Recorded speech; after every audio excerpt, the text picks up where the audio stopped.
नासिक को आरएसएस की लेबोरेटरी की तरह बनाने की कोशिश की जा रही है। 150 के स्टाफ में 2 या 3 लोग कोई कन्वर्जन का रैकेट नहीं चला सकते। कई हफ्तों तक अंडरकवर पुलिस ने वहां पर इन्वेस्टिगेशन करने के बाद भी उनको ये इस बात का पता ही नहीं चला कि निदा खान एक टेली ऑपरेटर है। उसके बावजूद उसको मास्टरमाइंड बोल दिया, कन्वर्जन रैकेट का सरगना उसको कह रहे थे। पुलिस ये बीजेपी के प्रेशर में कर रही है। तो एमडी ड्रग्स के रैकेट में जिसको अरेस्ट करके चिपड़िया बोलते हैं उसको, कुछ उसका इरफान या ऐसा कुछ नाम है, एमडी ड्रग्स का सरगना जिसे पुलिस ने सरगना कहा था, वो रोज बीजेपी के एमएलए के साथ रहता है। अच्छा, बहुत प्रॉक्सिमिटी है उनकी। अशोक खरात की केस में किसी ने अशोक खरात के धर्म को नहीं टारगेट किया, किसी ने भी नहीं। स्ट्रेट वे एक रिलीजन को टारगेट करके लोगों को फिर से डराने की कोशिश यहाँ पर की जा रही है। तो इसमें से एक भी एलिगेशन साबित करने के लिए ना मटेरियल एविडेंस है, ना सर्कमस्टेंशियल एविडेंस है। कन्वर्जन रैकेट पुलिस के हिसाब से अगर 4 साल से चल रहा था तो एक तो कन्वर्जन की केस दिखनी चाहिए थी, एक कन्वर्जन की कोशिश करने की केस दिखनी चाहिए थी। वहां पर एक लड़की काम करती थी, क्रिश्चियन लड़की थी, जोहाना नाम उसका था, वो हिंदू बन गई। 7 लोग 140 के स्टाफ को बीफ खिलाने के लिए मजबूर कर सकते हैं। 7 लोग नमाज पढ़ने के लिए मजबूर कर सकते हैं। 7 लोग बाकी लोगों को रोजा उपवास रखने के लिए मजबूर कर सकते हैं। बीफ खिलाने की कोशिश की बात कर रही है तो मुझे लगता है फडणवीस ने इस्तीफा देना चाहिए।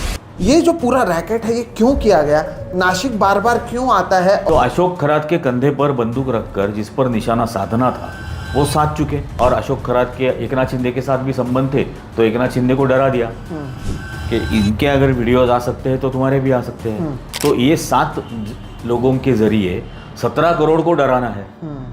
एक तो मुसलमान पढ़े लिखे लड़कों को बेरोजगार ही रखना चाहिए, उनको इस किस्म के वाइट कलर जॉब नहीं मिलने चाहिए, ये भी एक उनका उद्देश्य पूरा होता है। कॉरपोरेट जिहाद वगैरह अगर जो लफ्ज़ इस्तेमाल होते हैं ये पागल बीजेपी वालों की तरफ से, तो ये बीजेपी ने जिहाद छेड़ा है कॉरपोरेट के खिलाफ और बीजेपी ने जिहाद छेड़ा है मुसलमानों के खिलाफ।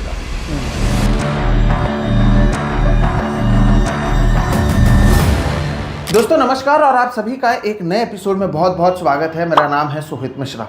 पिछले एपिसोड में आपने देखा होगा कि कैसे मुंबई प्रेस क्लब में एक प्रेस कॉन्फ्रेंस होती है जिसमें बहुत सारी चीज़ें जो टीसीएस को लेकर सामने आई थी। किसी ने उसे कॉरपोरेट जिहाद कहा, किसी ने लव जिहाद कहा, किसी ने मुसलमानों पर बहुत सारे आरोप लगाए। उसे लेकर वरिष्ठ पत्रकार निरंजन टकले सर ने बहुत सारे खुलासे किए। ये वही नासिक शहर से आते हैं जहाँ पर यह पूरा मामला जो है सामने आया था। और इस सब के बीच में आप लोगों का जिस तरह से रिस्पॉन्स रहा है, और ख़ास तौर पर मुझे उम्मीद ये थी कि जब निरंजन टकले सर वहाँ पर प्रेस कॉन्फ्रेंस में कई सारे खुलासे कर रहे थे तब तो कम से कम जो गोदी मीडिया के लोग, जो बहुत सारे एजेंसी के लोग वहाँ पर मौजूद थे, उनकी ओर से इसे स्पेस दिया जाएगा, इसके बारे में बातचीत की जाएगी, कई जगहों पर अखबारों में इसे लेकर खबरें छपेंगी। लेकिन ऐसा कुछ होता हुआ नज़र नहीं आया। ऐसे में और कई सच्चाइयाँ इस पूरे टीसीएस मामले में नासिक पुलिस की ओर से क्या कुछ किया गया है और नासिक पुलिस की ओर से कितने लूपहोल्स हैं, इन तमाम चीज़ों पर लोगों के पास कई सारे सवाल थे। इसलिए निरंजन टकले सर से मैंने एक बार रिक्वेस्ट भी किया कि सर आप आइए और हम आपसे और भी जानकारी लेना चाहते हैं, और सर हमारे साथ मौजूद हैं। नमस्कार सर, बहुत बहुत स्वागत है आपका। शुक्रिया। हमारे स्टूडियो में भी और एक बार फिर से हमारे चैनल पर। सवाल यही है कि जब यह पूरा मामला शुरू हुआ था तब पूरे देश भर में एक माहौल बनाया गया कि कॉरपोरेट जिहाद होता है, कैसे हिंदू महिलाओं को फंसाया जा रहा है। नासिक में एक बहुत बड़ा चीज़ हुआ है, 2022 से इसकी शुरुआत की गई थी। फिर धीरे धीरे निदा खान जो वहाँ पर टेलीकॉलर थी, आपने कल भी इसका खुलासा किया और कई सारी चीज़ें कही, उसे मास्टरमाइंड बताया गया। फिर उसके बाद हुआ ये कि मुसलमानों को बदनाम करने के बाद ये पूरा मीडिया जो है आगे बढ़ गया, ये बंगाल पहुंच गया, वहाँ पर प्रधानमंत्री कैसे जलमुड़ी खाते हैं उस पर बात करने लगा। लेकिन आपने अपनी जांच जारी रखी। पहले तो मैं ये समझना चाहूँगा कि जब पूरा मीडिया आगे बढ़ गया था, आपको क्यों लगा कि उसके ऊपर जांच की जानी चाहिए, ये सारी चीज़ें सामने लाई जानी चाहिए? और जो मैंने शुरुआत में कहा, मीडिया में जो चर्चा होनी चाहिए थी, कल भी आप लोग ने कई सारे खुलासे किए, कोई चर्चा नहीं हुई। आप सरप्राइज है नहीं है, किस तरह से पूरे मामले को देखते हैं? नहीं, मीडिया से आजकल इसी तरह की उम्मीद रखी जाती है कि वो गवर्नमेंट की नैरेटिव जो भी रहेगी उसको ही आगे लेकर चलेंगे। सच ढूंढने की का टाइम भी किसी के पास नहीं है इसमें। और मुझे इस पर डाउट हुआ क्योंकि मैं देख रहा था कि 1 साल से ज़्यादा समय हुआ नासिक को आरएसएस की लेबोरेटरी की तरह बनाने की कोशिश की जा रही है। अच्छा। और इस किस्म के कई सारे इंसिडेंसेस पास्ट में 1 साल में हुए जहां पर मुस्लिम कम्युनिटी को टारगेट किया गया स्पेसिफिकली। तो जब ये एफआईआर आई, जब इसकी पहली खबर आई बाहर, तभी ये शक हुआ क्योंकि जो टीसीएस है नासिक में वो मेरे घर के बहुत करीब है। अच्छा। मुझे ये पता था कि वहाँ पर 150 से ज़्यादा लोग काम करते हैं। और वहाँ पहली खबर में ही ये न्यूज़ आई कि जब दानिश का अरेस्ट हुआ कि मतलब दानिश, उसके साथ और एक तौसीफ और निदा खान, इन तीनों का पहले एफआईआर में नाम आया और ये लोग वहाँ पर कन्वर्जन का रैकेट चलाते थे, ऐसा वहाँ पर उस खबर में रेफरेंस था। तभी मुझे डाउट आया क्योंकि 150 के स्टाफ में 2 या 3 लोग कोई कन्वर्जन का रैकेट नहीं चला सकते। पिछले 12 साल से भारत में मुसलमानों की क्या स्थिति है हम सब देख रहे हैं। बहुत टॉलरेट कर रहे हैं, बहुत कुछ उनके साथ गलत हो रहा है। और नासिक में मैं पिछले 1 साल से देख रहा हूँ कि क्या क्या हो रहा है स्पेसिफिकली। तो ऐसे माहौल में अगर कोई करना भी चाहे तो भी वो हिम्मत नहीं करेगा इस किस्म की। तो इसलिए मुझे डाउट हुआ और मैंने वो एफआईआर की कॉपी जब ली तब मुझे कंफर्म डाउट हुआ कि नहीं, ये वाकई में, क्योंकि पूरा ड्राफ्टिंग जो है उस एफआईआर का वो शुरू इससे होती है कि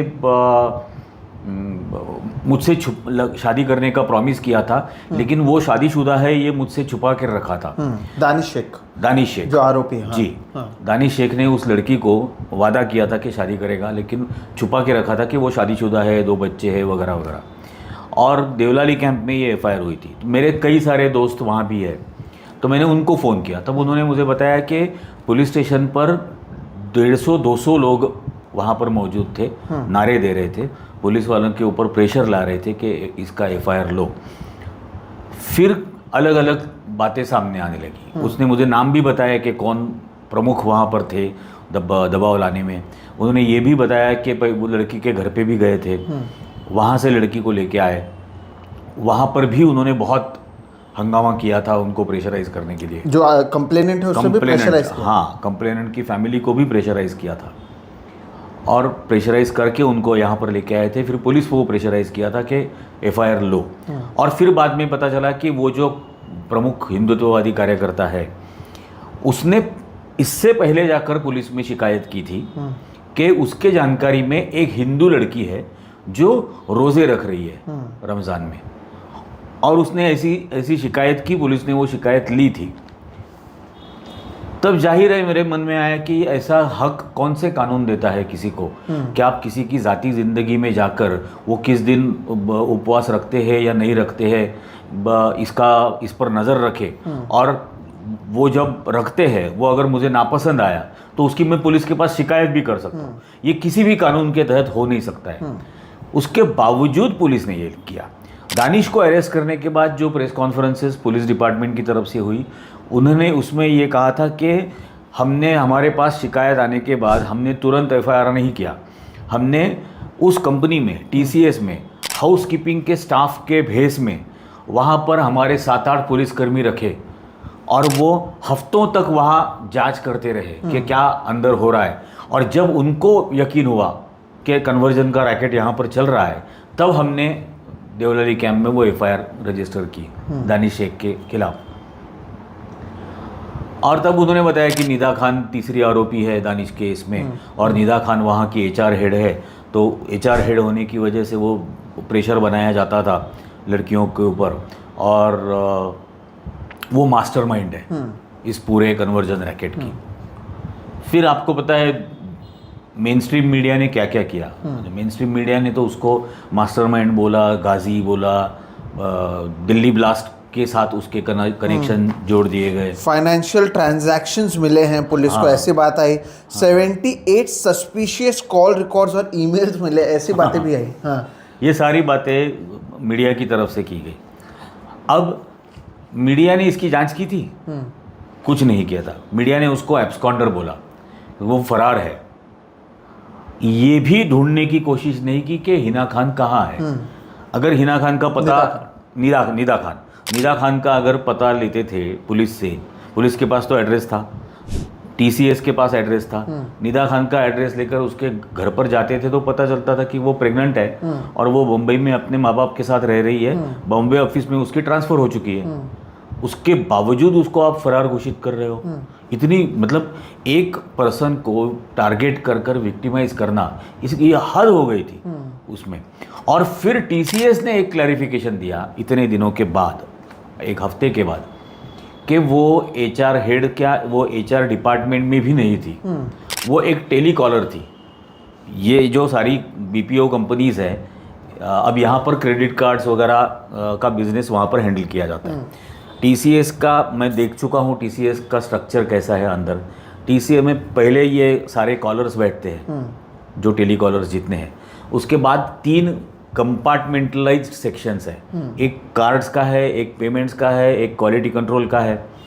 पैंट्री जो कहा जा रहा है, कैंटीन, वो कैंटीन WNS, टीसीएस और अशोका तीनों में शेयर कैंटीन है। वो बहुत बड़ी कैंटीन है। ऐसा नहीं है कि वो छोटा सा किसी बालकनी में जैसी पैंट्री बनाई जाती है, उस किस्म की पैंट्री नहीं है, वो बड़ा कैंटीन है। तो और इन तीनों के स्टाफ वहाँ पर खाना खाने जाते हैं। फिर मुझे मतलब जो समझ में आ रहा है कि अब कई हफ्तों तक अंडरकवर पुलिस ने वहाँ पर इन्वेस्टिगेशन करने के बाद भी उनको ये इस बात का पता ही नहीं चला कि निदा खान एक टेली ऑपरेटर है, और उधर है भी नहीं, और वहाँ पर है भी नहीं। नासिक में, वो बम्बई में है, इसका पता नहीं चला। उसके बावजूद उसको मास्टरमाइंड बोल दिया, कन्वर्जन रैकेट का सरगना उसको कह रहे थे। तो ये किस किस्म का इन्वेस्टिगेशन वहाँ पर किया अंडरकवर रह के, या पूरी स्क्रिप्ट पहले तैयार की कि उसको मास्टरमाइंड बोलेंगे, उसको ये पूरे इसका हेड बनाकर, एचआर की हेड बनाकर वो किस तरह से दबाव ला रही थी, और उस दबाव के ज़रिए इन लड़कियों का एक्सप्लॉयटेशन किया जाता था। ये एक स्क्रिप्ट पहले बनाई गई और फिर उसमें कैरेक्टर्स चूज़ किए। इस किस्म से ये पूरा हुआ। इसलिए मैं कहता हूँ कि पुलिस व्हाट्सएप यूनिवर्सिटी जैसा काम कर रही है। लेकिन आपको क्यों लगता है कि पुलिस की ओर से ऐसी चीज़ें की जाएंगी, या ये जो चीज़ जिसे आपने कल भी कहा, मैं चाहता था कि आप एलाबोरेट करें, आपको पुलिस के इन्वेस्टिगेशन पर भरोसा क्यों नहीं है? नंबर 1, आपको क्यों लग रहा है कि पुलिस ने दबाव में ये सारी चीज़ें की हैं, किसके कहने पर कर रही हैं, और ये सब चीज़ क्यों करेगी पुलिस जब उनकी बदनामी हो रही है? आप लगातार जो बात कह रहे हैं उससे। नहीं, पुलिस ये बीजेपी के प्रेशर में कर रही है। नासिक में जो विधायक है बीजेपी के, और नासिक के जो गार्डियन मिनिस्टर है तो है नहीं, लेकिन कुंभ मेला मंत्री नाम की एक अनकॉन्स्टिट्यूशनल पोस्ट उनके पास है, गिरीश महाजन। उनके प्रेशर में ये पूरी पुलिस डिपार्टमेंट वहाँ पर काम कर रही है। आज नहीं, पिछले कई महीनों से। मतलब नासिक में एमडी ड्रग्स का जो रैकेट एक्सपोज हुआ था, तो एमडी ड्रग्स के रैकेट में जिसको अरेस्ट करके, चिपड़िया बोलते हैं उसको, कुछ उसका इरफान या ऐसा कुछ नाम है, उसको पुलिस ने अरेस्ट करके कोर्ट में पेश भी किया था उस वक्त। लेकिन बाद में अभी वो एमडी ड्रग्स का सरगना, जिसे पुलिस ने सरगना कहा था, वो रोज बीजेपी के एमएलए के साथ रहता है। अच्छा, बहुत प्रॉक्सिमिटी है उनकी। तो ये कैसे है? इसका सीधा मतलब है कि पुलिस उनके दबाव में है। एक इतने बड़े गैंग का जो ड्रग्स डिस्ट्रीब्यूशन में है, वो अगर बीजेपी के विधायक के साथ घूमता है, हमेशा रहता है उसके साथ, तो इसका शक आना जायज़ था। इसके पहले जो घटनाएं हुई थी, उपनगर में फेसबुक पर प्रॉफिट मोहम्मद के खिलाफ किसी ने पोस्ट की थी, और पोस्ट करने के बाद एक बड़ा लड़कों का मॉब वहाँ उपनगर पुलिस स्टेशन में गया था कंप्लेंट करने के लिए। वहाँ कुछ लोग आए, उन्होंने बस के ऊपर पथराव किया और वो चले गए। उसके बाद इसी बीजेपी के विधायक ने प्रेस कॉन्फ्रेंस लेके कहा था, झूठ कहा था कि पाकिस्तान जिंदाबाद के वहाँ पर नारे दिए। उसमें किसको अरेस्ट किया पुलिस ने? किसी को भी नहीं किया उस सारे मामले में। बाद में एक दरगाह गिराई गई उसी विधायक के मतलब अगुवाई में वो सारी चीज़ हुई थी, और वो दरगाह पुलिस ने बुलडोज़र लाकर वहाँ पर गिराई। उस वक्त 1500 मुस्लिम लड़कों को अरेस्ट किया था, 1500। और पुलिस का ये कहना था कि आजू बाजू में जो बिल्डिंग्स है उसके टेरेस के ऊपर से पुलिस के ऊपर पथरा हुआ। अब अचरज की बात यह है कि आजू बाजू के जितने बिल्डिंग्स है उसमें 100% हिंदू रहते हैं, एक भी मुस्लिम फैमिली वहाँ रहती नहीं है। तो हिंदुओं ने अपने टेरेस पर मुसलमानों को पत्थर लेके जाने की इजाज़त दी, लेकिन वहाँ स्पेसिफिक टारगेट किया गया था 1500 लड़कों को, पूरी कम्युनिटी को डराने के लिए। क्यों? क्योंकि चुनाव उस वक्त होने वाले थे। अब वो हो चुके हैं, लेकिन अब ये नैरेटिव आया है क्योंकि नासिक फिर अशोक खरात की केस में बदनाम हो गया था। और अशोक खरात की केस में किसी ने अशोक खरात के धर्म को नहीं टारगेट किया, किसी ने भी नहीं। एप्स्टाइन बहुत कुछ उसके बारे में बोला, लेकिन उसके धर्म को टारगेट नहीं किया था। परसों रात को ऐसे ही एक साधु बाबा को रेप की केस में अरेस्ट किया है, वहाँ भी कोई धर्म को टारगेट वहाँ पर नहीं कर रहा है। यहाँ अब हुआ है या नहीं ये तो पता नहीं है, लेकिन यहाँ स्ट्रेट वे एक रिलीजन को टारगेट करके लोगों को फिर से डराने की कोशिश यहाँ पर की जा रही है। ठीक, अब हम इस पूरे मामले पर आते हैं। कल भी आपने खुलासा किया, मैं उसमें आगे पूछना चाहता था कि पहले ये कहा गया कि निदा खान एचआर हैं, फिर वहाँ पर उन्हें पता चला कि वो नहीं है, वो तो वहाँ पर मौजूद भी नहीं है, उन्हें जो ये मास्टरमाइंड कह रहे थे। फिर उसके बाद जब भी सर कॉर्पोरेट में और कहीं पर भी ऐसा होता है कि जब भी आप किसी पर सेक्सुअल असॉल्ट का आरोप अगर आप पुलिस में जाकर लगा रहे हैं या फिर रेप के चार्जेस लगा रहे हैं, उससे पहले आप वहाँ पर कंप्लेन करते हैं। हर एक कंपनी में एक पॉश का कमेटी होता है, जिन लोगों को नहीं पता है, prevention of sexual harassment POSH posh committee होती है, जिनका काम होता है कि अगर किसी की ओर से ऐसे कंप्लेन हो तो उसे बहुत सीरियसली लिया जाए। जबकि TCS के जो CEO हैं के कृतिवासन, उनकी ओर से भी एक प्रेस रिलीज जारी करके कहा गया कि कोई पॉश कमेटी के सामने कोई कंप्लेन नहीं आया है, कोई CCTV फुटेजेस अब तक नहीं आए हैं। और ये सारी बातें जब सामने आती हैं तो क्या पुलिस को इसकी जांच नहीं की जानी चाहिए थी? आपने भी इसका भांडाफोड़ किया है, मैं चाहता था अगर उसके बारे में भी आप बताएं। जी बिल्कुल, मतलब वो जो कई हफ्तों तक अंडर कवर इन्वेस्टिगेशन चल रहा था, उसी वक्त उनको पता चलना चाहिए था कि यहाँ पर एथिक्स कमेटी है, यहाँ पर पॉश का चैनल बनाया हुआ है। पॉश के चैनल में तो TCS के नेशनल HR हेड भी वहाँ पर है उसमें। तो और बेसिक उनकी जो स्टैंडर्ड प्रोसीजर है कि अगर किसी को भी कुछ भी शिकायत करनी है तो पहले अपने ग्रुप लीडर के पास, फिर टीम लीडर के पास, फिर टीम लीडर को आप रिमाइंड कर सकते हो 1 या 2 बार। टीम लीडर भी उसके बाद भी अगर कोई कार्रवाई नहीं करता है तो ऑपरेशनल हेड को आप शिकायत कर सकते हो।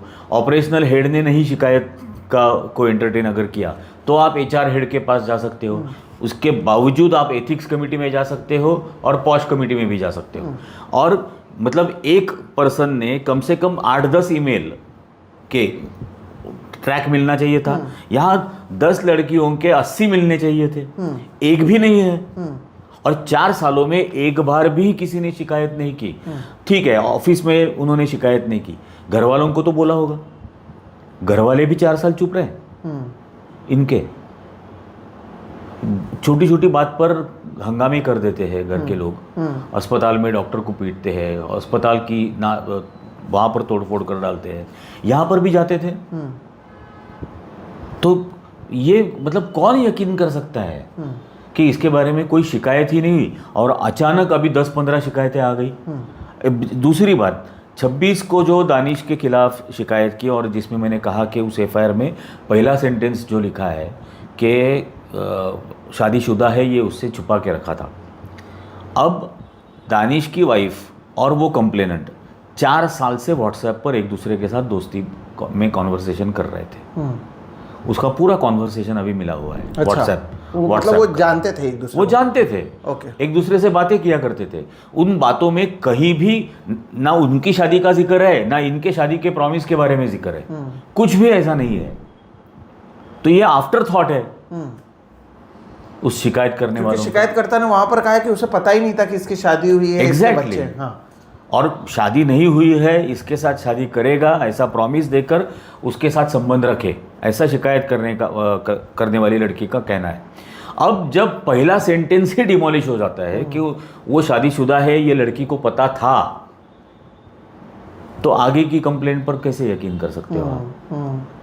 और 4 साल से संबंध की बात में उसमें उसने एक इंसिडेंस बताया कि एक दिन वो मुझे मोटरसाइकिल पर बिठाकर 30-35 किलोमीटर दूर त्र्यंबकेश्वर के पास कुमार रिजॉर्ट्स नाम के एक होटल में वो लड़का लेके गया। अब मतलब कोई भी नॉर्मल जानकारी रखने वाला आदमी वहाँ जाने का क्या सबूत हो सकता है? इसका कोई मटेरियल एविडेंस है? कुछ नहीं है। ना होटल की रसीद है उसके नाम पर, उसका कुछ बुकिंग है, कुछ भी नहीं है। ये कैसे साबित होगा? तो इसमें से एक भी एलिगेशन साबित करने के लिए ना मटेरियल एविडेंस है ना सर्कमस्टेंशियल एविडेंस है। अब वो लड़की जो कह रही थी कि वो भी टेलीकॉलर है, कंप्लेनेंट जो है, और ये दानिश पेमेंट सेक्शन में काम करता है।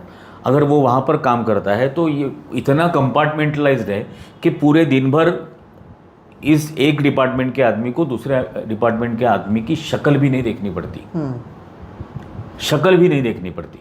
इसके बाद टीसीएस के अंदर सीसीटीवी कैमराज हैं। तो अगर इन लोगों का कहना है कि वो हमको बुलाते थे, हमको हाथ लगाते थे, पैर छूते थे, वगैरह वगैरह, ऐसी जो बातें वहाँ पर की गई है, इसका कहीं सीसीटीवी फुटेज नहीं है। तो ये कैसी बात साबित होगी?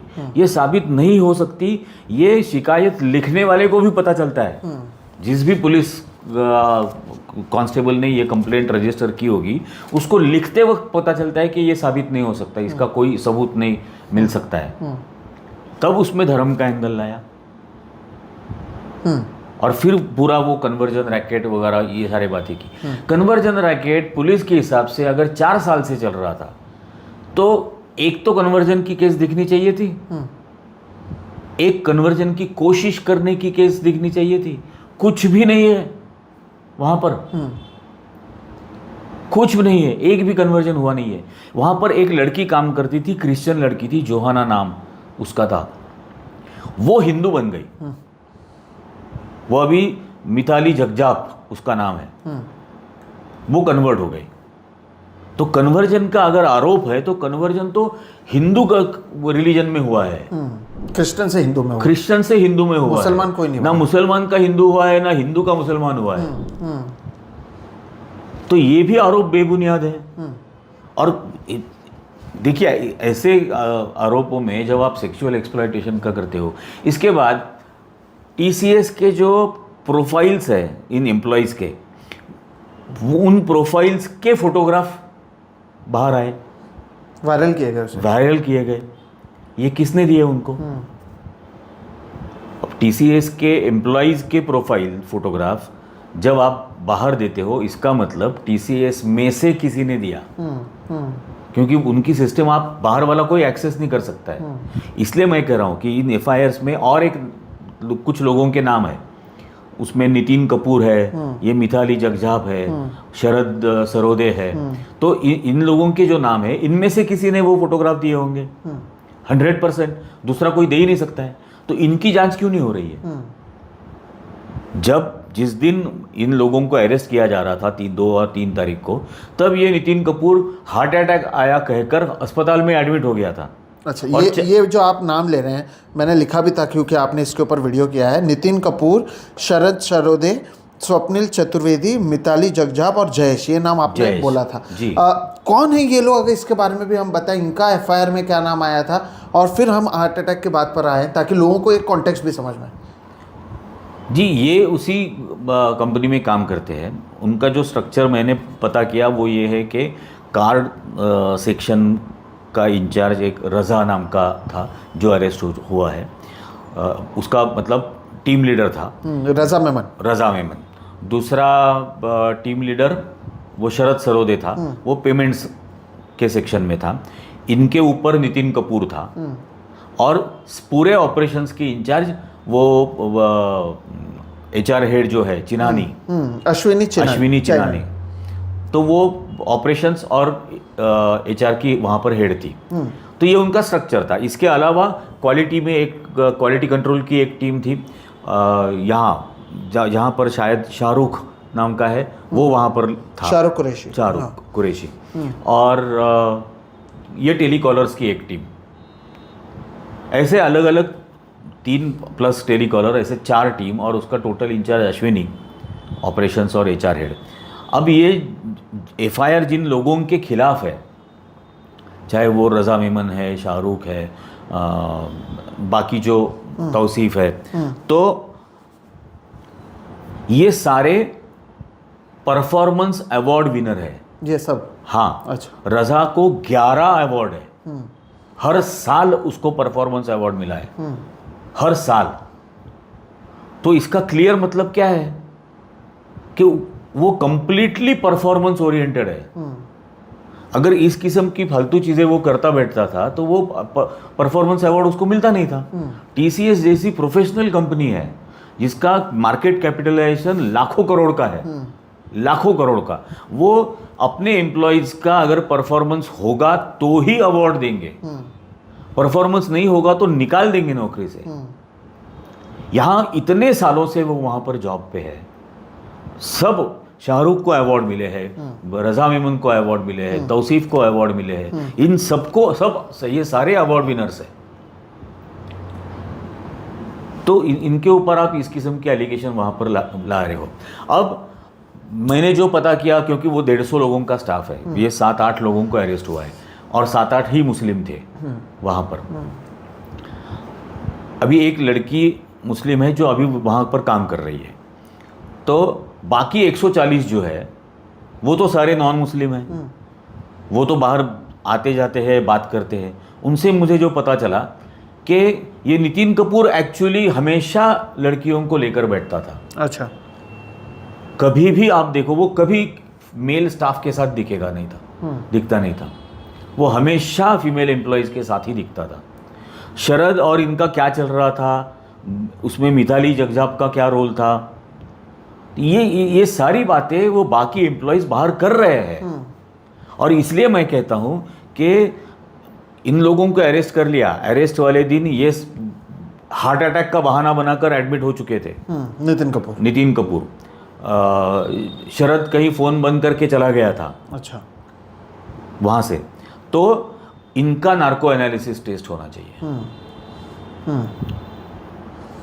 ये जो कह रहे हैं कि हम बार बार शिकायत करते थे लेकिन हमारी शिकायत को नज़रअंदाज किया जाता था, उसके ऊपर कोई कार्रवाई नहीं होती थी वगैरह, तो इन सबका नार्को एनालिसिस करो, कंप्लेनेंट का भी करो, जिनको अरेस्ट किया है उनका भी करो, और ये जो 3-4 लोग हैं, नितिन कपूर है, मिताली है या शरद है, इनका लाई डिटेक्शन टेस्ट करो।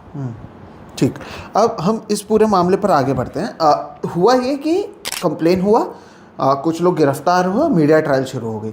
उसमें ये कहने लगे कि कैसे धर्मों को परिवर्तन किया जा रहा है, हिंदू महिलाएं सुरक्षित नहीं हैं। फिर मैंने कहीं पर बयान सुना कि उनको बीफ खिलाने की कोशिश की गई, रोज़ा रखवाया जा रहा था, ज़बरदस्ती नमाज करवाया जा रहा था और हिंदू देवी देवताओं का अपमान किया जा रहा था। ये बीफ खिलाने के बाद, ज़बरदस्ती रोज़ा रखने के बाद, इस पर क्या आपने जाँच की, क्या कुछ पता चल पाया? इसे लेकर क्या कुछ लोग कह रहे हैं वहाँ पर?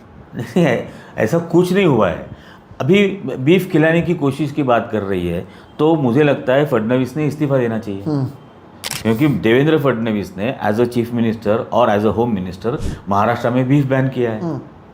तो बीफ बैन करने के बावजूद अगर बीफ बेचा जा रहा है और किसी को ज़बरदस्ती खिलाया जा रहा है तो ये पूरी इनकॉम्पिटेंस होम मिनिस्टर का है, क्योंकि इसका मतलब बीफ बिक रहा है। ये पहली बात। दूसरी बात, 7 लोग 140 के स्टाफ को बीफ खिलाने के लिए मजबूर कर सकते हैं, 7 लोग नमाज पढ़ने के लिए मजबूर कर सकते हैं, 7 लोग बाकी लोगों को रोज़ा उपवास रखने के लिए मजबूर कर सकते हैं। आप खाने के लिए फोर्स कर सकते हो, नहीं खाने के लिए आप कैसे फोर्स करोगे? तो ये मतलब कंप्लीटली बेतुका है और मैं वही कह रहा हूँ कि ये पूरी एलिगेशंस ये कभी भी किसी भी अदालत में साबित नहीं हो सकते। इस किस्म के एलिगेशंस है पूरी तरह से बेतुके। और ये पुलिस वालों को पता चलता है जब हम ये एलिगेशन लिख रहे हैं, एफआईआर जब टाइप कर रहे हो, तब आपको ही पता है कि ये नहीं हो सकता है साबित। लेकिन पॉलिटिकल मास्टर्स ने जो डायरेक्शन दिया है कि इसके जरिए एक कम्युनिटी को टारगेट करना है, तो लिखो, करो अरेस्ट, मारो पीटो उनको रोजाना।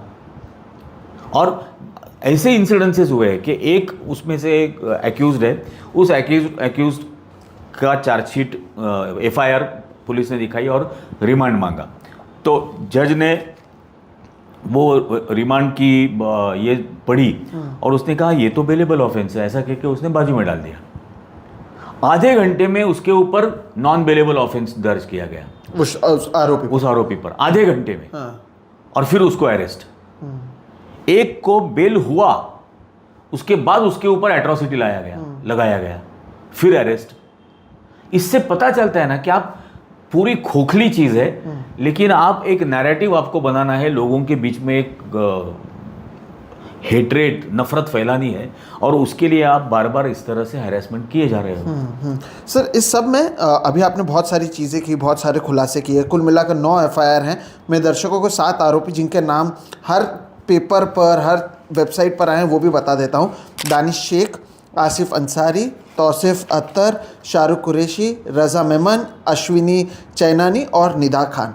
इसमें निदा खान जो हैं, उन्हें आपको क्यों लगता है कि टारगेट किया गया? उनके हिजाब वाली तस्वीर को वायरल किया गया, उन्हें मास्टरमाइंड बताया गया। कई जगहों पर जो उनके पब्लिक प्रोसिक्यूटर होते हैं वो कह रहे थे निदा खान इस सब के पीछे है, जबकि एफआईआर में निदा खान का नाम एक बार आता है, वो भी ये कहते हुए कि इसने मेरे देवी देवताओं के बारे में कुछ सवाल उठाए या मेरे धर्म को एक तरीके से अपमान किया। लेकिन पुलिस ने इसे टारगेट करते हुए और इसकी तस्वीर हर जगह पर फैली गई और एक पोस्टर वुमेन के तौर पर इसे दिखाया गया, जबकि हिंदू महिलाएं कैसी हैं ये बताने के लिए। इसके पीछे की साजिश को आप कैसे समझते हैं? और उससे टारगेट करते हुए एक पूरे धर्म को टारगेट करने की कोशिश, दिन रात कॉर्पोरेट जिहाद, ये वो बातें, इसे कैसे देखें? नहीं, वही मतलब अभी निदा खान को पहले मतलब दानिश और इनको तो अरेस्ट कर लिया था। निदा खान उस वक्त अरेस्ट नहीं हुई थी क्योंकि पता कर रहे थे निदा खान कहाँ है। तब तक ये पूरा नैरेटिव बिल्ड कर दिया कि वो एचआर की हेड थी, वो मास्टरमाइंड थी। और एचआर की हेड बहुत अहम पोस्ट है। एचआर का जो हेड है वो एम्प्लॉयज़ को मतलब एम्प्लॉय करना, फिर उनकी सैलरी पैकेजेस तय करना, उनके इंसेंटिव्स तय करना, उनकी प्रमोशंस तय करना, उनकी इंक्रीमेंट्स तय करना, अप्रेजल लेना, ये सारी अथॉरिटी एचआर के पास है।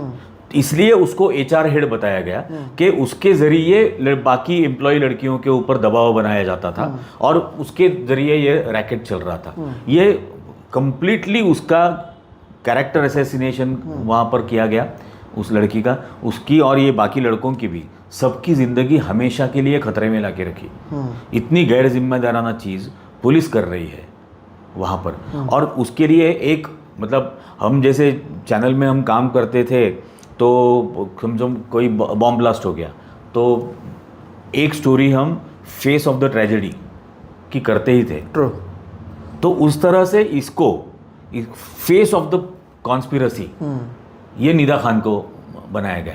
अब वो नैरेटिव कंप्लीटली धाराशायी हो गया जब टीसीएस ने कह दिया कि वो उसका एचआर डिपार्टमेंट से भी कोई लेना देना नहीं था उस लड़की का। लेकिन लोगों के बीच में तो ये एक ब्लेम उसके ऊपर हमेशा ही रहेगा। ट्रू।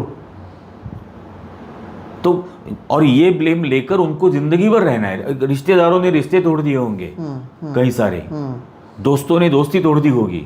मैंने तो अखबार में पढ़ा कि किसी का ऐसा पता चला कि निदा खान के से रिलेटेड है तो उसकी पिटाई की है लोगों ने। तो इस लेवल तक ये पूरा मामला पहुंच चुका है। तो ये स्टिग्मा सबके ऊपर है ना, और ये पुलिस स्टिग्मा लगा रही है जानते हुए कि बेबुनियाद है, लेकिन उनकी जिंदगी के साथ ये खिलवाड़ हो रहा है।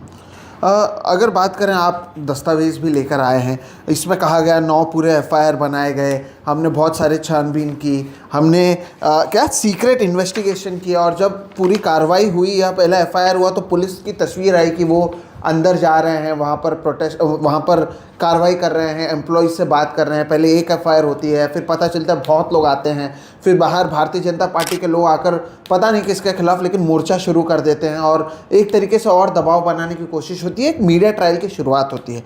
क्या ये नहीं होता सर कि अगर इन्होंने सीक्रेट इन्वेस्टिगेशन किया, फिर भी अंदर जा रहे हैं, फिर पूछ रहे हैं, आपने भी बहुत सारे दस्तावेज निकाले, क्या कुछ आपको अभी तक पता चला जो लूपहोल्स हैं पूरा, अगर वो भी आप बता सकें? देखिए, ये जो पूरा एलिगेशन है ना कि देवी देवताओं के बारे में बोला गया, ये कहा गया कि श्री कृष्ण भगवान के 16,108 बीबियाँ थी। अब मैं तो किसी भी शादी में को अटेंड नहीं किया 16,108 में से, लेकिन मेरे दादाजी से लेकर मैं ये कहानी सुनता हूँ कि कृष्ण भगवान की 16,108 पत्नियाँ थी। तो ये मुझे मेरे दादाजी ने बताया था बचपन में। तो क्या मेरे दादाजी बदनाम कर रहे थे? और प्रॉफिट मोहम्मद के बारे में जब बोला जाता है कि 6 साल की लड़की के साथ उसने शादी की थी, उन्होंने शादी की थी, ये बदनामी नहीं है उनकी। तब वो प्रॉफिट मोहम्मद की बदनामी नहीं होती। लेकिन कृष्ण भगवान की 16,108 बीबियाँ थी, ये कहा तो वो बदनामी हो गई। और ऐसी कहानियों को आप एफआईआर में लिख रहे हो कि इस तरह से बदनामी की गई। अब पहले तो ये सब घुल मिल के रहते थे। 2 तारीख को, इनफैक्ट 2 तारीख को, 2 अप्रैल को रजा के घर पर ये शीर कुरमा की पार्टी करने वाले थे। अच्छा। खास इन्होंने मांग की थी कि हम शीर कुरमा के लिए आपके यहाँ आएंगे 2 तारीख को, और उसी दिन उसको अरेस्ट कर लिया जाता है। उसको ये जिनके नाम मैंने लिए, शरद, नितिन कपूर, इन लोगों ने उसको फोन करके बुलाया कि एक स्टेटमेंट के ऊपर सिर्फ तुम्हारी सिग्नेचर लेनी है, क्योंकि इंक्वायरी हो चुकी थी ऑफिस में आकर पुलिस की तरफ से। तो एक स्टेटमेंट के ऊपर तुम्हारी सिग्नेचर लेनी है, वो सिग्नेचर हो जाने के बाद हम लोग सेलिब्रेट करेंगे। अच्छा। ये कहकर उसको बुलाया और उसको अरेस्ट कर लिया वहाँ। तो इसका सीधा मतलब क्या है? अगर ये एक रैकेट था और इस रैकेट का एक आदमी दानिश शेख, ये 26 तारीख को अरेस्ट हो जाता है, 26 मार्च को। उसके बाद उस रैकेट के बाकी सारे सदस्य तो भाग जाने चाहिए थे, फरार हो जाने चाहिए थे, या कहीं छुप जाने चाहिए थे। एंटीसिपेटरी बेल के लिए उन्होंने एप्लीकेशंस करने चाहिए थे। कुछ नहीं किया, वो अपने ही घर पे रहे, वो ऑफिस आते जाते रहे, वो पूरे इन्वेस्टिगेशन में, इंक्वायरी में पुलिस को कोऑपरेट करते रहे, और फिर आप उनको ही बना रहे हो एक्यूज्ड। वो भाग नहीं गए, यही सबूत है उनके इनोसेंस का। भाग कौन गया था?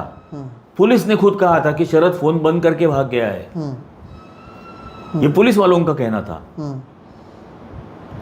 अब उनकी इन्वेस्टिगेशन क्यों नहीं हो रही? उनको इंट्रोगेट क्यों नहीं कर रहे? उनको 3rd डिग्री क्यों नहीं दे रहे? मैं कहता हूँ 3rd डिग्री मत दो, नार्को तो टेस्ट करो उनका। लेकिन इस सब में हुआ ये 2-3 चीजें हुई। एक तो टीसीएस पर दबाव बन गया, उनका मार्केट शेयर गिर गया। हम देखते हैं जैसे टीसीएस में हुआ, ऐसे एक लेंस कार्ड को लेकर, वहाँ पर तिलक को लेकर ये पूरा चीज़ हुआ। इसके बाद इन सभी लोगों का जो करियर है वो बर्बाद हो गया। अब शायद कोई मुसलमान को वो ले नहीं ले, ये जो पूरा रैकेट है ये क्यों किया गया? नासिक बार बार क्यों आता है? और यहाँ से जो इसके बाद का सवाल वही है कि यहाँ के जो लोग हैं, पत्रकार हैं, दिल्ली के जो एंकर्स हैं, वो अशोक खरात के समय वहाँ पर नहीं जाते हैं, लेकिन इसके समय आते हैं, जबकि अशोक खरात के 58 वीडियो सामने आ चुके हैं, कई महिलाएं सामने आ चुकी हैं, और एक को तो इस्तीफा देना पड़ा था जो सरकार से जुड़े हैं, कई मंत्रियों के साथ उनकी तस्वीर आई। तब इसका कवरेज मुझे नहीं लगता महाराष्ट्र के बाहर हुआ। लेकिन ये कॉरपोरेट जिहाद और किस तरह से पूरा धर्म फैलाया जा रहा है, रेड फोर्ट से इसका कैसा कनेक्शन है, ये सारी चीज़ें क्यों की गई? इसके पीछे आपको क्यों लगता है कि इतना तूल दिया गया? कुंभ के समय इतनी सारी चीज़ें हो रही हैं, और इन लड़कों का और इनके भविष्य का क्या? जी, बहुत सारे सवाल है। हाँ, तो देखिए, मैं जैसे कह रहा हूँ कि ये 1 साल से नासिक में हो रहा है, और नासिक में अभी अक्टूबर से कुंभ मेला शुरू होने वाला है। तो कुंभ के दौरान ये सारे हिंदू भाविक जितने हैं देश भर से, सरकार कहती है 6 करोड़ आएंगे, 7 करोड़ आएंगे, वगैरह वगैरह। तो और एक धार्मिक उन्माद चरम पर रहेगा उस वक्त। उसके पहले ये पूरा बनाया जा रहा है एक नैरेटिव, रिलीजियस पोलराइजेशन करने के लिए। कुंभ चलने वाला है इस बार कुछ 26 महीने तक, वो 2029 में ख़त्म होने वाला है और इमीडिएटली कुंभ के ख़त्म होने के बाद चुनाव है 2029 के। तो ये नासिक को एक लेबोरेटरी की तरह रिलीजियस पोलराइजेशन के लिए उसको डेवलप किया जा रहा है पिछले 1 साल से। अभी ये जो मसला है अशोक खरात के मामले में ये हुआ कि अशोक खरात की एफआईआर तो पुलिस के पास 1 साल से थी, कुछ नहीं किया। अजीत पवार की डेथ होने के तुरंत बाद अशोक खरात को अरेस्ट कर लिया गया। अशोक खरात के सारे वीडियोस बाहर आने लगे, 50-60 उसके वीडियोस बाहर आ गए। तो अशोक खरात के कंधे पर बंदूक रखकर जिस पर निशाना साधना था वो साध चुके। एक एनसीपी का इस्तीफा हो गया और अशोक खरात के एकनाथ शिंदे के साथ भी संबंध थे, तो एकनाथ शिंदे को डरा दिया कि इनके अगर वीडियोस आ सकते हैं तो तुम्हारे भी आ सकते हैं, ये कहकर वो निशाना तो साध लिया। तो पॉलिटिकल पर्पस जो था अशोक खरात के मामले में वो पूरा हो गया। अब अशोक खरात मामले से ध्यान हटना चाहिए, लोग पीछे न पड़ जाए कि बाकी वीडियोस भी निकालो बाहर, उसमें कौन लीडर्स है, ये सारी बातें ना हो, इसलिए वो अटेंशन भी डाइवर्ट करना है। और उसी वक्त ये इस तरह से एक केस बनाया जाता है, मैं कहता हूँ फैब्रिकेट किया गया इस पूरे केस को, और लोगों का ध्यान पूरी तरह से बटाया गया। ये जो नेशनल नैरेटिव है जो नरेंद्र मोदी ने खुद शुरू किया है, कपड़ों से पहचान लेते हैं, तो वो कपड़ों से पहचान लेते हैं का नैरेटिव लाल किले से यहाँ तक चालू है। और वो नासिक में तो कुंभ के जरिए ये 6 करोड़ लोग इस रिलीजियस पोलराइजेशन का संदेश लेकर देश भर में जाएंगे। और इन 7 लोगों के जरिए, ये 7 आरोपियों के जरिए, एलिज्ड एक्यूज्ड, संदिग्ध संभाव्य अगर हो सकते हैं, तो ये 7 लोगों के जरिए 17 करोड़ को डराना है। तो वो डर पैदा करने की ये कोशिश की जा रही है। अब ये 7 लोगों के भविष्य का बाद में क्या होगा? अभी टीसीएस ने इनको क्यों सस्पेंड किया? टीसीएस ने एक स्टेटमेंट निकाला जिसमें उन्होंने कहा कि उन्होंने 2 एजेंसीज अपॉइंट की है, डिलॉयटी और एक लीगल की, और ये दोनों इन्वेस्टिगेशन करेंगी। वो दोनों इन्वेस्टिगेशन करने के बाद उनकी इन्वेस्टिगेशन रिपोर्ट आनी चाहिए, उसके बाद आप सस्पेंड करो, आपको करना है तो, या टर्मिनेट करो। आपका ही इन्वेस्टिगेशन इंक्वायरी अभी तक पूरी नहीं हुई, आप ही कह रहे हो कि इसमें अभी तक एक भी शिकायत नहीं आई है हमारे उनके रिकॉर्ड्स में। उसके बावजूद आप उनको पहले स्टेटमेंट कर दिया, वो मैं कहता हूँ वो नीजर्क रिएक्शन होगी कि एकदम डर के अचानक एलिगेशंस आ गए तो इमीडिएट हम कुछ कर रहे हैं, ये दिखाने के लिए आपने कर दिया। लेकिन अब तो इस बातों को सामने लाओ, टीसीएस ने अपना पूरा सीसीटीवी फुटेज भी रिलीज कर देना चाहिए ऑफिस का, कि ले हमारा ये पूरा पब्लिक डोमेन में हम रखते हैं ऑफिस का सीसीटीवी फुटेज, और देख लो ऐसा कुछ हुआ नहीं है। टीसीएस का मार्केट शेयर 3% से गिर गया, 39,000 करोड़ का लॉस हुआ। 39,000 करोड़ 39,000 करोड़ का। अब ये बेसिक तो मुस्लिम कम्युनिटी में एजुकेशन कम है, जो थोड़े बहुत पढ़े लिखे हैं उनको भी नौकरी देने से लोग डर जाएंगे। नासिक में अब कोई भी सॉफ्टवेयर इंडस्ट्री आने से डर जाएगी, क्योंकि सॉफ्टवेयर इंडस्ट्री में बेसिकली बहुत कॉर्डियल एटमॉस्फेयर रहता है वहां पर, और ऐसे एटमॉस्फेयर अगर उस शहर में नहीं है तो वहां कौन जाना पसंद करेगा? True. तो एक तो मुसलमान पढ़े लिखे लड़कों को बेरोजगार ही रखना चाहिए, उनको इस किस्म के वाइट कलर जॉब्स नहीं मिलने चाहिए, ये भी एक उनका उद्देश्य पूरा होता है इसमें, जो बहुत नाजायज़ है।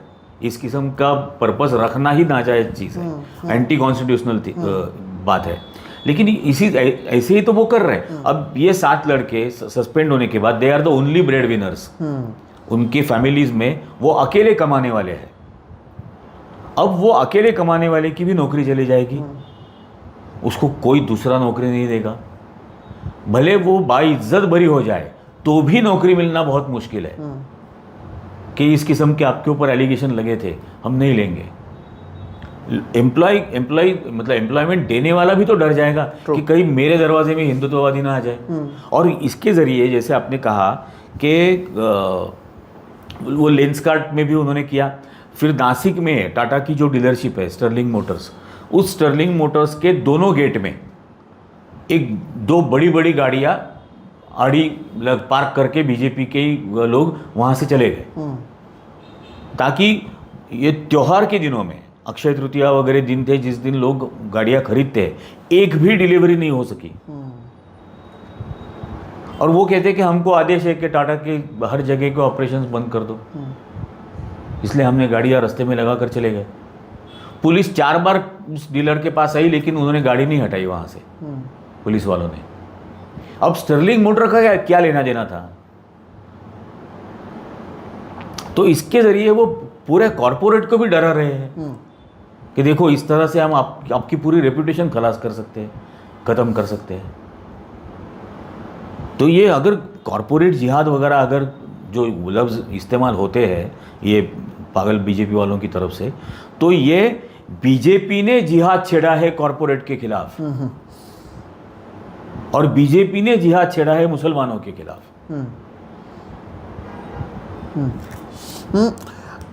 मीडिया को लेकर भी कल आपने बात की थी और ये जो पूरा नैरेटिव है ये मीडिया में है। आप खुद काम कर चुके हैं मीडिया में, मैं काम कर चुका हूँ। इस पूरे मामले में मीडिया का जो रोल रहा है उसे आप कैसे देखते हैं? उन्होंने किस तरह से इस नैरेटिव को स्पिन दिया है, खास तौर पर नेशनल मीडिया ने भी और स्टेट के मीडिया ने भी, मराठी हो या फिर हिंदी हो या फिर इंग्लिश हो, आप इनके रोल को किस तरह से देखते हैं? और हर बार रिया चक्रवर्ती का मामला हो या फिर निदा खान का मामला हो या कोई भी मामला हो, एक विलन ढूंढा जाता है, उस विलन को विलनाइज किया जाता है और उसके बाद मामले को रफा दफा कर दिया जाता है, मीडिया पर वापस कुछ नहीं आता। उस दिन भी अंजना ओम कश्यप को पुराना वीडियो वायरल हुआ जिसमें वो निदा खान को मास्टरमाइंड और एचआर और ये सारी चीज़ें कह रही थी। मीडिया का इसमें कितना बड़ा रोल देखते हैं? नहीं, मीडिया का तो मेन स्ट्रीम मीडिया का रोल तो इसमें कंप्लीटली इररिस्पॉन्सिबल, इलीगल और एंटी कॉन्स्टिट्यूशनल रहा। कॉन्स्टिट्यूशन की ड्यूटी है टू प्रमोट कम्युनल हार्मनी, तो इस बेसिक फंडामेंटल ड्यूटी को ही उन्होंने पूरा नहीं किया।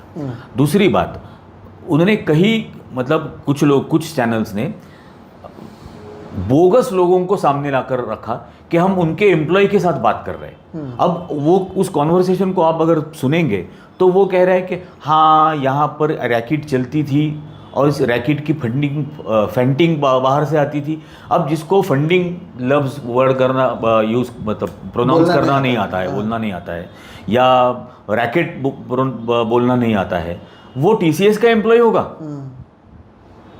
टीसीएस में काम करने के लिए minimum bachelor of computer application, master of computer application या कंप्यूटर इंजीनियर उनको चाहिए वहाँ। वो फैंटिंग वेंटिंग ऐसे वर्ड यूज़ करेंगे, लेकिन दिखाया कि हम टीसीएस के एम्प्लॉयज़ के साथ बात कर रहे हैं, कंप्लीटली झूठ। अब इसके बारे में भी शायद एबीपी ने दिखाया था खरात के मामले में, उनके ही एक रिपोर्टर को दुपट्टा पहनाकर बिठाया और वो बात कर रही है कि मैं विक्टिम हूँ, अच्छा, और मेरे साथ ऐसा ऐसा किया। एबीपी पर दिखाया अशोक खरात मामले में, और जब पता चला कि अरे इसके आवाज़ से ही लोग पहचान रहे हैं, तब नाट्य रूपांतरण का उसको ये नीचे डाल दिया कैप्शन कि हम नाट्य रूपांतरण दिखा रहे हैं। क्या ज़रूरत है? अगर कल मतलब मुझे ये हमेशा वो याद आता है, श्रीदेवी की बाथटब में डेथ हुई थी, तो एक रिपोर्टर ने बाथटब में लेट के दिखाया था कि किस तरह बाथटब में डूब जाएगा। अगर कोई जल के मर जाएगा तो क्या करोगे? करेंगे? ये किस तरह का जर्नलिज्म है? आपको जो इंफॉर्मेशन मिल रही है, आपको एफआईआर की कॉपी मिली, आपका काम है वेरीफाई करो उसमें क्या लूप होल्स है, लीगल एक्सपर्ट से बात करो कि क्या ये साबित हो सकता है, अगर साबित करने के लिए क्या एविडेंस लगेगा, मटेरियल लगेगा, सब ये लफ्ज भी मालूम नहीं होंगे। एविडेंस जो 3 किस्म के हैं, मटेरियल एविडेंस, सर्कमस्टेंशियल एविडेंस और फॉरेंसिक एविडेंस, इसमें से कुछ भी नहीं है। उसके बावजूद आप इसको डंका पीट रहे हो।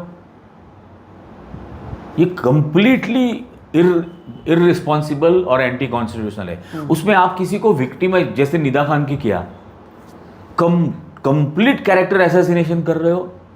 वो बेचारी लड़की प्रेग्नेंट है, क्या असर होगा? साइकोलॉजिकल, चाइल्ड साइकोलॉजी भी पढ़े है कभी? क्या असर होगा, क्या डेवलप होगा? जो भी बेबी उसके है, किस किस्म की डेवलपमेंट होगी, कैसे मेंटल टॉर्चर से वो गुजरी हुई इस पूरे वक्त में। और वो सब एक्सपोज होने के बाद आप वो अश्विनी चिनानी को अरेस्ट करते हो। अब अश्विनी चिनानी का तो इसमें कुछ भी रोल नहीं है, हिंदू है, फिर उसके बेल को क्यों अपोज कर रहे हो? वो रैकेट नहीं चला रही थी, वो हिंदू है, वो ऑपरेशन की वहां पर हेड भी थी, उसको बेल क्यों नहीं मिल रहा है? उसके बेल को क्यों अपोज किया जा रहा है? क्या उसको प्रेशराइज कर रहे हो जेल में रखकर कि हम जो लिख रहे हैं उसकी हामी भरो? इसलिए वो इतना डाउटफुल है ये पूरा। और मतलब दुख होता है कि मीडिया इस तरह से काम कर रहा है। आपने ये जो आरोपी हैं उनके परिवार वालों से भी आपने बात की। आपने कहा कि कई लोग इसमें कहीं ना कहीं वो अकेले हैं जो अपने घर पे ब्रेड अर्न करते हैं या अपने घर पे कमाने वाले लोग हैं। इनके परिवार वाले कैसे हैं? क्योंकि कल भी आप जब बात कर रहे थे, लोगों ने आपसे, कुछ मीडिया वालों ने पूछा कि परिवार वाले क्यों नहीं बात करते, वो क्यों सामने नहीं आ रहा, अगर कुछ छुपाने के लिए नहीं है तो निदा खान क्यों भाग रही है? इस तरह के जो आरोप लगते हैं, इसको आप किस तरह से देखते हैं और इसका आप जवाब क्या देते हैं? नहीं, देखिए, फैमिली मेंबर्स है ना, वो डर जाते हैं और उनकी बहुत हरासमेंट होती है इस सारे मामले में। उनको कुछ कानून का पता नहीं है, कानून क्या है, किसको लॉयर लेना चाहिए, किसको नहीं लेना चाहिए, लॉयर फीस कितने मांगेंगे, पहले मांगेंगे या बाद में देना पड़ेगा, कुछ उनको पता नहीं होता है। सिर्फ उनको पता है कि अपने घर में घर के बेटे को या पति को या अरेस्ट करके लेके गए, वो उनको मिलने के लिए वहाँ पर जाते हैं, उनको 10-10 घंटे बिठाया, बाहर धूप में खड़ा किया जाता है। अच्छा, मिलने नहीं दिया जाता, 10-10 घंटे धूप में बाहर खड़े रहते हैं पुलिस स्टेशन के। उसमें अब पुलिस स्टेशन के लॉकअप में है, फिर भी एसीपी ऑफिस लेके जाते हैं। एसीपी ऑफिस से आने के बाद वो बैठ नहीं पाते, चल नहीं पाते, ऐसी उनकी हालत हो जाती है। कौन कौन देख सकता है कि उनको पता है कि टॉर्चर हो रहा है, कुछ नहीं कर सकते, शिकायत भी नहीं कर सकते, कहीं टॉर्चर बढ़ ना जाए शिकायत की वजह से उनका। और ऐसी मेंटल सिचुएशन में मीडिया हमको पता है कि इस तरह से सवाल पूछेगी उनको ऐसा लगेगा कि इससे अच्छा तो मौत अच्छी, इनको जवाब देने से। तो उनका पूरा फोकस है अपना घर का आदमी किस तरह जल्दी से जल्दी घर पे वापस आ जाए। और मीडिया ने तो गुनहगार मान ही लिया, गुनहगार करार ही कर दिया है। वो बोलते ही है एक्यूज्ड। कोई भी ये नहीं कहता कि वो एलिजेडली एक्यूज्ड है। अभी तक चार्जशीट बनी ही नहीं है, तो एफआईआर है सिर्फ। और सर, इसमें आखिर में मैं आपको ये पूछना चाहता हूँ, जो जिससे आपने शुरुआत भी की थी, कि एक हिंदुत्ववादी ऑर्गेनाइजेशन की ओर से पूरा बनाया जाता है, कंप्लेनेंट पर प्रेशर डाला जाता है, 150 लोग पुलिस स्टेशन पर वहाँ पर जमा हो जाते हैं, ये वाली बात भी आपने कही। और फिर उसके बाद पुलिस अचानक से एक एफआईआर लेकर एक के बाद एक कुल मिलाकर 9 एफआईआर करते हुए लोगों को अरेस्ट करते हैं। और इतना समय होने के बाद आपने इतने लूपहोल सामने निकाले कि निदा खान जैसा एचआर नहीं है, सीसीटीवी फुटेज सामने आया नहीं है, या सीसीटीवी फुटेज में कुछ मिलता हुआ नज़र नहीं आ रहा है, और पॉश के कोई कंप्लेंट वहाँ पर नज़र नहीं आ रहे हैं, ये जो लोग सीक्रेटली इन्वेस्टिगेट कर रहे थे उनसे कुछ नहीं पता चल पाया है। उसके बाद अगर इतना प्रेशर है तो आप इसे नहीं समझते कि कल आपको अरेस्ट करना हो, मुझे अरेस्ट करना हो, किसी भी अरेस्ट करना हो, किसी पॉलिटिकल आइडियोलॉजी के चलते किसी को भी अरेस्ट करके कुछ भी माहौल बनाया जा सकता है, और ये पूरी तरीके से इररिस्पॉन्सिबली पुलिस की ओर से काम किया जा रहा है। 100% ये इसके जरिए सबको डराया जा रहा है। एक कानून तो सरकार ला चुकी है ना, जन सुरक्षा के नाम पर, उसमें जनता की सुरक्षा की बात ही नहीं है। पूरे ड्राफ्ट में सरकार की सुरक्षा की बात है। वो किसी को भी संगठन कहेंगे, किसी भी एक्ट को एंटी गवर्नमेंट या गैर कानूनी एक्ट करार देंगे। कल कोई लाफ्टर क्लब होगा, लाफ्टर क्लब के मेंबर हंस रहे होंगे तो सरकार बोलेगी आप हम पर हंस रहे हो, एंटी नेशनल हो, चलो पकड़ लो इनको। वो ऑटो रिक्शा से वहाँ पर गए होंगे लाफिंग क्लब में, तो वो ऑटो रिक्शा वाले को पकड़ लेंगे, तुमने फैसिलिटेट किया, तू भी 7 साल के लिए जा। तो ये आम लोगों को डराने के लिए ये सारी बातें हो रही है। अब मैं आपको बताता हूँ, ये ज़्यादा एफआईआर वो एक पुलिस स्टेशन में है, मुंबई नाका पुलिस स्टेशन में 8-9 एफआईआर वहाँ पर दर्ज है। 3 तारीख को वहाँ पर एक एफआईआर रजिस्टर होती है जिसमें 5 साल की हिंदू लड़की का एक हिंदू आदमी ने बलात्कार किया। 5 साल की लड़की का। उसकी खबर कहाँ सुनी? उसमें रिलीजन को टारगेट करो ये मैं नहीं कहूंगा, लेकिन इसके बारे में खबर क्यों नहीं चला रहे हो? परसों रात को, एग्जैक्टली परसों रात को और एक साधु के ऊपर बलात्कार का आरोप हुआ है, उसकी बात क्यों नहीं चल रही है? तो मीडिया बहुत सिलेक्टिवली ये कर रही है। जितना नैरेटिव और जो नैरेटिव पुलिस को और गवर्नमेंट को लोगों तक पहुंचाना है, उतना ही काम मीडिया की तरफ से वहां पर हो रहा है। और मुझे डर लगता है, आप कहते हो 6 करोड़ लोग नासिक में आएंगे कुंभ में, वहां पर नासिक की पॉपुलेशन 30 लाख है। 30 लाख की पॉपुलेशन में 6 करोड़ लोग बाहर से आएंगे, उसमें मुस्लिम 2-3 लाख है पूरे शहर में, 2-3 भी नहीं होंगे। कितने डर कर रहेंगे वो 2 साल तक, 26 महीने तक। हाँ, 26 महीनों तक इतना आप डरा के रखना चाहते हो?